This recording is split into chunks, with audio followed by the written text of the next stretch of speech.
Good morning. આપણે ગયા લેક્ચરમાં ચિત્ર બધાની જોઈ 1 અને 2. તેમાં આપણે જોયા કે પુલ્લિંગ, સ્ત્રીલિંગ અને નપુંસકલિંગ અને સર્વનામ એકવચન માટે કયા વપરાય છે શબ્દો આપણે જોયા અને બહુવચન માટે કયા વપરાય છે તે પણ આપણે જોયું.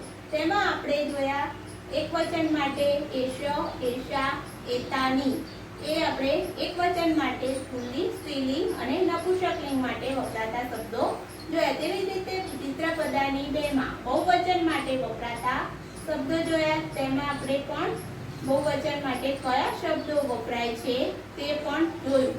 હવે આજે આપણે તમારી ટેક્સ્ટબુકની અંદર પાછળના ભાગમાં ભાષા સજ્જતા તે આવે છે.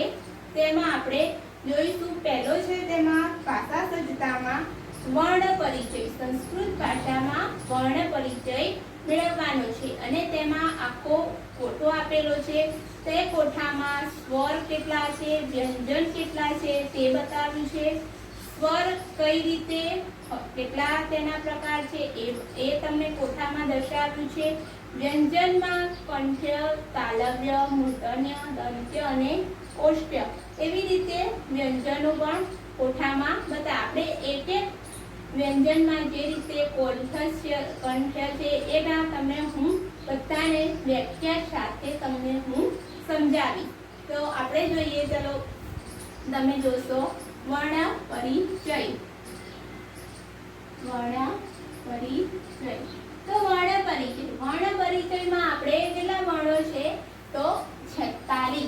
તેમાં સ્વરની સંખ્યા કેટલી છે તો સ્વરની સંખ્યા છે 13 અને વ્યંજનની સંખ્યા છે 33. તો હવે પહેલા આપણે જોઈશું સ્વર. સ્વર કોને કહેવામાં આવે છે તે વ્યાખ્યા સાથે જોઈશું. સ્વર, સ્વરની વ્યાખ્યા શું થશે? સ્વરનો સ્વર જે વર્ણનું ઉચ્ચારણ સ્વતંત્ર રીતે થઈ શકે છે, અન્ય કોઈ વર્ણની સહાયતા વિના તેનું ઉચ્ચારણ થાય છે, તેને સ્વર કહેવામાં આવે છે. ઉદાહરણ તરીકે આપણે જોઈએ, જો આપણે બોલીએ છીએ અ, આ, ઈ, ત્યારે અ બોલીએ છીએ ત્યારે કોઈ પણ જાતનો સ્વર તેની સાથે કોઈ વર્ણનું ઉચ્ચારણ થતું નથી. એ આપોઆપ જ સ્વર તેનો ઉચ્ચારણ થાય છે. તો શું થશે એની વ્યાખ્યા? જે વર્ણનું ઉચ્ચારણ સ્વતંત્ર રીતે અથવા અન્ય કોઈ વર્ણની સહાયતા વિના થાય છે તેને સ્વર કહેવામાં આવે છે. જે વર્ણનું ઉચ્ચારણ સ્વતંત્ર રીતે અન્ય કોઈ વર્ણની સહાયતા વિના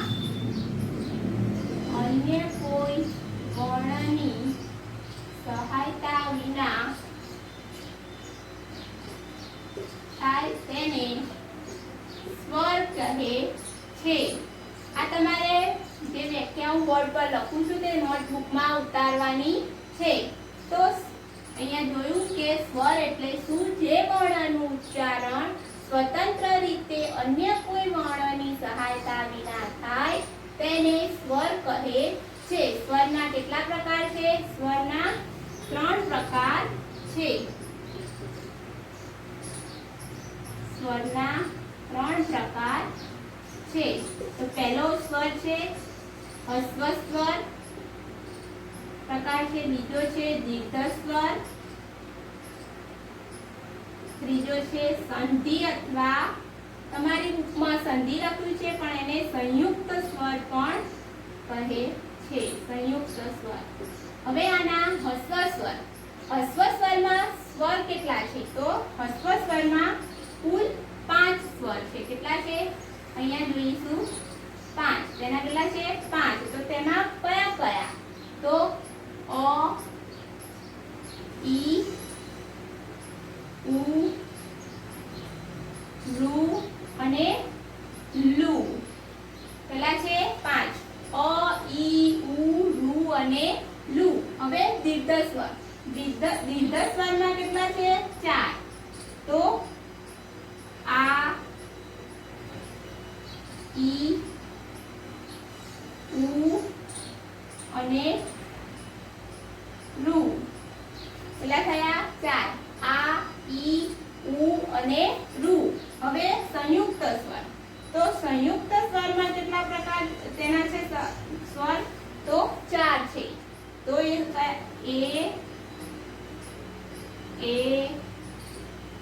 ઓ અને ઔ.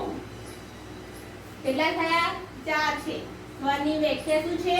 જે વર્ણનું ઉચ્ચારણ સ્વતંત્ર રીતે અન્ય કોઈ વર્ણની સહાયતા વિના થાય છે તેને સ્વર કહેવામાં આવે છે. સ્વરના ત્રણ પ્રકાર છે: હસ્વ સ્વર, દીર્ઘ સ્વર અને સંયુક્ત સ્વર. એમાં હસ્વ સ્વર 5 છે: અ, ઈ, ઉ, રૂ અને લુ. દીર્ઘ સ્વર 4 છે: આ, ઈ, ઉ અને રૂ. સંયુક્ત સ્વર કેટલા છે? 4 છે: એ, ઓ, ઔ. અહીંયા તમે જોયું સ્વર કેટલા છે? 13 છે. અહીંયા આપણે સ્વરની માહિતી મેળવી, તેનો હું તમને કોઠો દોરીને એવો જ કોઠો તમારે તમારી નોટબુકમાં દોરવાનો રહેશે. તો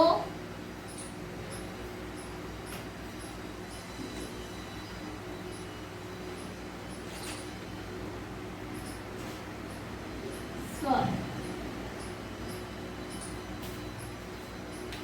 એમાં ઉપર લખીશું હસ્વ સ્વર, દીર્ઘ સ્વર અને સંયુક્ત સ્વર. હસ્વ સ્વર કેટલા હતા? 5. અ, ઈ, ઉ, રૂ અને લુ. અને દીર્ઘ સ્વર કેટલા હતા? 4.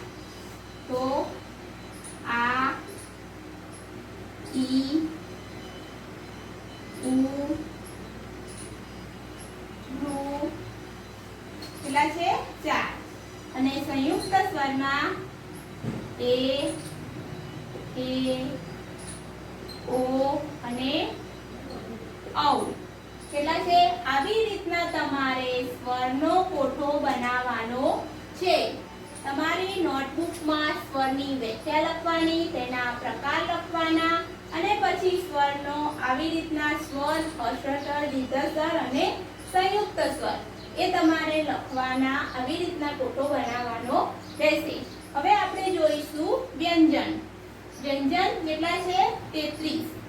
વ્યંજનની સંખ્યા કેટલી છે? 33. તો એમાં જોઈશું આપણે વ્યંજન. જે રીતના સ્વરની વ્યાખ્યા થાય છે તેની વિરોધી છે. વ્યંજનની વ્યાખ્યા શું છે? તેની ઓપોઝિટ એટલે કે વિરોધી છે. તો જે વર્ણનું ઉચ્ચારણ અન્ય કોઈ વર્ણની સહાયતાથી અથવા કોઈ સ્વરની સહાયતાથી થાય છે તેને વ્યંજન કહેવામાં આવે છે. જે સ્વરની વ્યાખ્યા જોઈ તેમાં કોઈ વર્ણનું ઉચ્ચારણ તેની જોડે સહાયતાથી થતું નહોતું. એવી રીતે અહીંયા વ્યંજનમાં એમાં શું છે? વર્ણની સહાયતાથી થાય છે તેને વ્યંજન કહે છે. આપણે જોઈએ ક બોલીએ તો ક ની જોડે શું બોલાય છે? અંદર અ બોલાય છે. ક તો શું થયું? એની જોડે સ્વરની સહાયતાથી તેનું ઉચ્ચારણ થાય છે તેને વ્યંજન કહે છે. જોઈએ આપણે જે વર્ણનું ઉચ્ચારણ સ્વતંત્ર રીતે થઈ શકતું નથી પણ કોઈ સ્વરની સહાયતાથી થાય છે તેને વ્યંજન કહે છે. જે વર્ણનું ઉચ્ચારણ સ્વતંત્ર રીતે થઈ શકતું નથી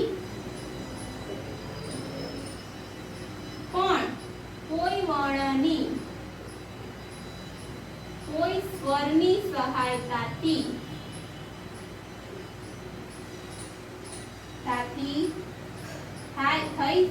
સહાયતાથી થાય છે તેને વ્યંજન કહે છે. શું કહે છે? તેને વ્યંજન કહે છે. જો અહીંયા ક બોલીએ તો એની સાથે શું બોલાય છે? અ બોલાય છે. પછી આખો અહીંયા ક આખો થાય છે. ક, ખ બધા વર્ણોની સાથે જેટલા વ્યંજનો છે એની સાથે સ્વરનું બોલાતો હોય છે તેને વ્યંજન કહે છે. વ્યંજનમાં આપણે અલગ અલગ રીતે તમારી ટેક્સ્ટબુકમાં જો કોઠો આપ્યો છે તેની અંદર અલગ અલગ આપવામાં આવેલા છે. કઈ રીતે તેનું ઉચ્ચારણ થાય છે એ હું તમને તેની વ્યાખ્યા દ્વારા સમજાવીશ અને ઉદાહરણ પણ આપીશ. જોઈએ આપણે પહેલું છે કંઠ્ય. કંઠ્ય વ્યંજન. તો એમાં જેનું ઉચ્ચારણ ગળાના કંઠમાંથી ઉત્પન્ન થાય છે, જેનું ઉચ્ચારણ કંઠમાંથી જે ધ્વનિ ઉત્પન્ન થાય છે તેને કંઠ્ય વ્યંજન કહે છે. જેનું ઉચ્ચારણ બીજી રીતે કહીએ તો જેનું ઉચ્ચારણ જીભનું મૂળ કોમળ તાળવું છે, તાલુને સ્પર્શીને કંઠમાંથી ધ્વનિ ઉત્પન્ન થાય તેને કંઠ્ય વ્યંજન કહે છે. જેનું ઉચ્ચારણ ઉચ્ચારણમાં જીભનું કોમળ તાલુ મૂળ કોમળ તાલુને સ્પર્શીને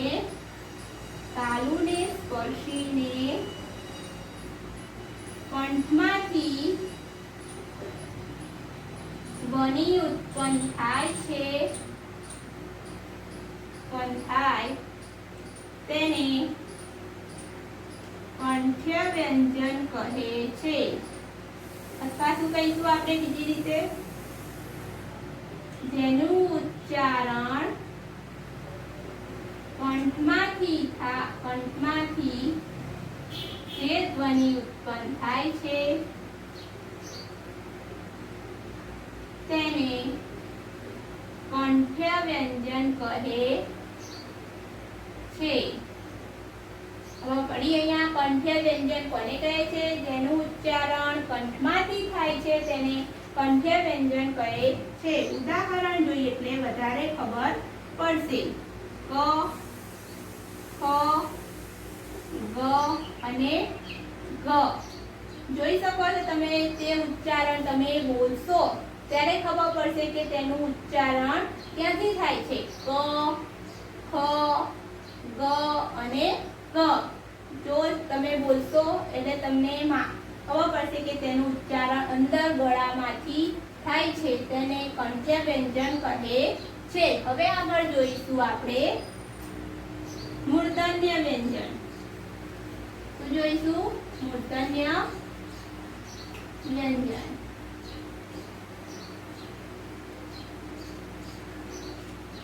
મૂર્ધન્ય ની તાલવ્ય વ્યંજન. તાલવ્ય વ્યંજન તો એની વ્યાખ્યા જોઈશું. જેનું ઉચ્ચારણ જીભનો મધ્ય ભાગ, જે જીભ છે તેનો મધ્ય વચ્ચેનો ભાગ છે તે કઠોળ ઉપર જે કઠોળ તાળવું છે એને સ્પર્શીને ઉત્પન્ન થાય છે તેને તાલવ્ય વ્યંજન કહે છે. જેનું ઉચ્ચારણ જીભનો મધ્ય ભાગ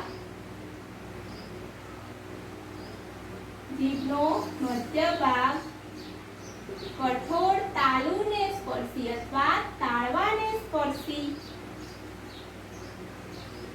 ને જે ધ્વનિ ઉત્પન્ન થાય છે તેને તાલવ્ય વ્યંજન કહે છે. તો ઉદાહરણ જોઈશું આપણે એમાં એટલે તમને વધારે ખ્યાલ આવશે. તેમાં ઉદાહરણ તરીકે ચ, છ, જ અને જ. જો તમે બોલો ત્યારે તમને ખબર પડશે કે ચ, છ, જ અને જ. જ્યારે તમે બોલો છો ત્યારે જીભનો જે મધ્ય ભાગ છે ને વચ્ચેનો ભાગ છે તે તાળવાને સ્પર્શીને જે ધ્વનિ ઉત્પન્ન થાય છે તેને તાલવ્ય વ્યંજન કહેવામાં આવે છે. હવે જોઈશું આગળ મૂર્ધન્ય વ્યંજન. તો મૂર્ધન્ય વ્યંજનમાં તેનું કેવી રીતે ઉચ્ચારણ થાય છે જોઈએ. જેનું ઉચ્ચારણ જીભનો અગ્રભાગ, જે જીભનો આગળનો ભાગ છે તેને ઉલટાવીને તે કઠોર તાળવું, જે તાળવોનો ભાગ છે તેને આગળનો ભાગ છે તેને સ્પર્શીને જે ધ્વનિ ઉત્પન્ન થાય છે તેને મૂર્ધન્ય વ્યંજન કહેવામાં આવે છે. જેનું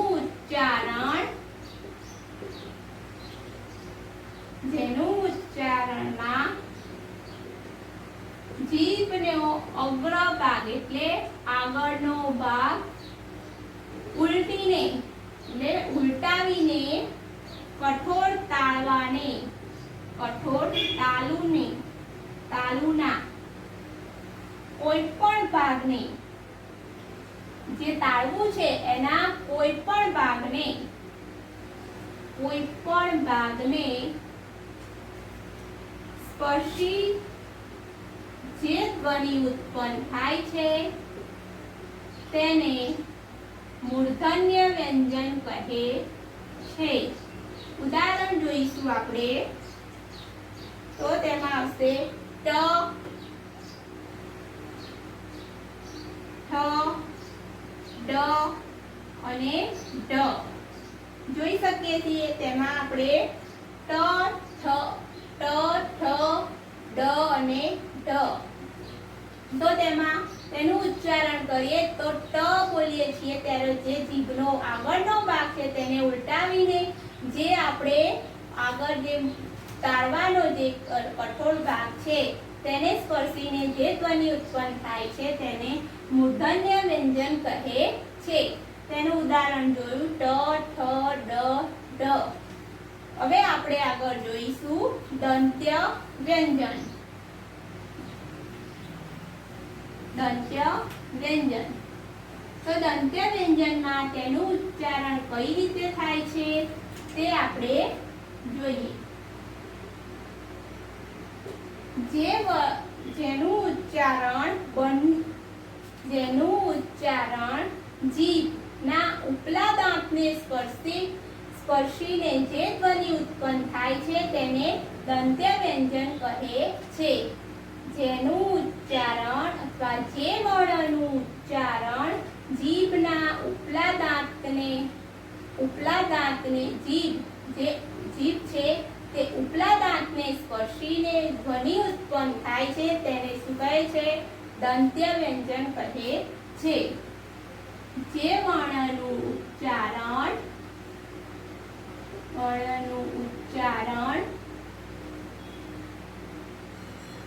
જીભ ઉપલા દાંતને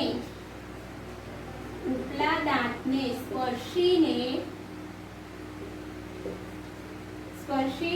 જે ધ્વનિ ઉત્પન્ન થાય છે તેને દંત્ય વ્યંજન કહે છે. તેમાં ઉદાહરણ જોઈશું આપણે. ત, થ, દ અને ત. તો ત, થ, દ અને દ. આમાં તમે ત બોલો છો ત્યારે તમે જુઓ છો કે તે જીભનો ભાગ જે આગળનો છે તે આપણે દાંતના ઉપરના દાંતને સ્પર્શીને જે ધ્વનિનું ઉચ્ચારણ થાય છે તેને દંત્ય વ્યંજન કહે છે. હવે આપણે જોઈશું ઓષ્ઠ્ય વ્યંજન. શું જોઈશું? ઓષ્ઠ્ય વ્યંજન. તો ઓષ્ઠ્ય વ્યંજનમાં જોઈએ જેનું ઉચ્ચારણ બંને હોઠના બંને જે હોઠ છે તે પરસ્પર સ્પર્શીને જે ધ્વનિ ઉત્પન્ન થાય છે તેને ઓષ્ઠ્ય વ્યંજન કહેવામાં આવે છે. જે વર્ણનું ઉચ્ચારણ બંને હોઠના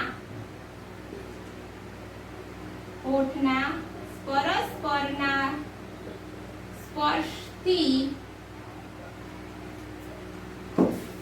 જે ધ્વનિ ઉત્પન્ન થાય છે તેને ઓષ્ઠ્ય વ્યંજન કહે છે. ઉદાહરણ તરીકે જોઈશું તો તેમાં આવશે પ, ફ, બ અને ભ. જોઈ શકો છો તમે જ્યારે પ, ફ, બ અને ભ બોલો છો ત્યારે તમારા બંને હોઠ એકબીજાને સ્પર્શે છે ત્યારે જે ધ્વનિ ઉત્પન્ન થાય છે તેને ઓષ્ઠ્ય વ્યંજન કહે છે. હવે આપણે જે બીજા જે તમારા અંદર કોઠામાં આપ્યા છે અનુનાસિક, અઘોષ, ઘોષ, અંતસ્થ વ્યંજન એ બધા આપણે બીજા લેક્ચરમાં જોઈશું. ઓકે.